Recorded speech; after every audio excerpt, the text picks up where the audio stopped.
State your name, please. Sarah Rouse-Cooney. And where are you from, Sarah? From the UK originally, but I've lived here for 10 years, and my husband's American. Okay, can you please tell us why you're here in DC today? Yeah, I'm here to protest circumcision and to remind doctors of basic medical ethics that you don't amputate healthy body parts of children. And what's your story? Please tell us the story about your children. Okay, well, I wasn't even aware that Americans did this to their boys until I moved to this country.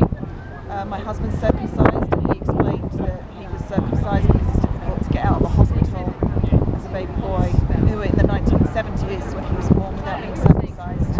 And that shocked and disturbed me. Anyway, we got married, I got pregnant, and I said if we have a boy, he's not being circumcised, and he said I totally agree, it's unnecessary. I ended up having an emergency C-section, and the first thing my husband said when they pulled my son out is, he's not being circumcised. We told our OBGYN when he'd asked. I was paranoid. Can we just walk a bit over that way because they're a bit loud? I was paranoid that he would be taken away and circumcised without our consent because I had a British friend who had given birth to a boy in a Manhattan hospital, and she told me, watch out because they tried to wheel her son away from her bedside, and she said, oh, it's okay, you can just leave him there, he's fine. And they said, oh, we're just taking him for his circumcision. And she said, well, he's not being circumcised.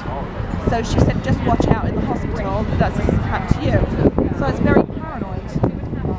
Anyway, our son was born, and my husband just happened to say to the nurse on duty when he came to see us, when can they be discharged?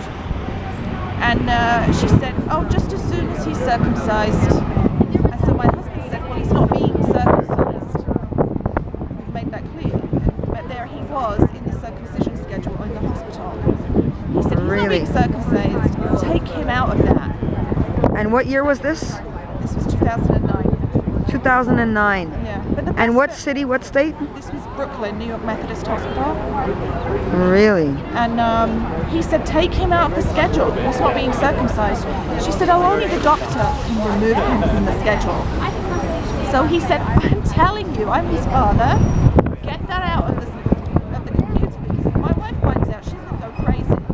And he shouldn't be in there. And she said, oh, well, we won't do it so long as you don't sign the consent form.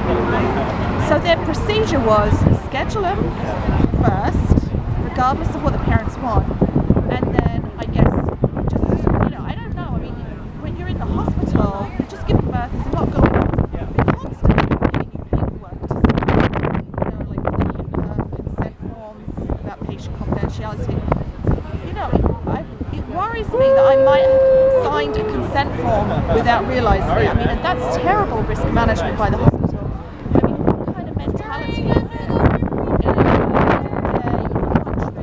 they schedule your son amputation surgery as a matter of course, like, of course there's going to be this is why I'm here. This is insanity. Well, thank you very much for being here.